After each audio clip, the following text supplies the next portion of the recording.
नाज़रीन, ठटे में कार मां नौजवान ऐं नारी जा गोलियूं लॻल लाश ठाहिया आहिनि। वधीक तफ़सील ॿुधाइण लाइ असां सां टेलीफोन लाइन ते मौजूद आहे मेहरान टीवी जो रिपोर्टर उमर खुंबार। जी उमर, कहिड़ा तफ़सील आहिनि?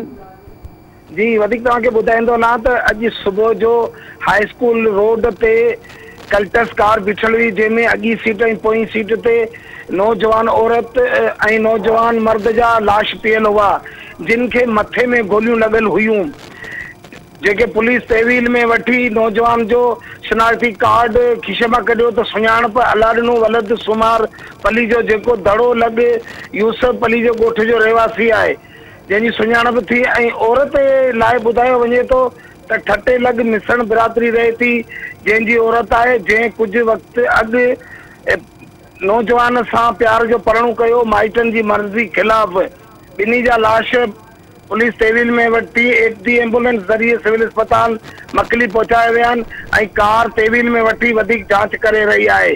जी तफ़सीलनि खां आगाह करण लाइ उमर अमान जी महिरबानी।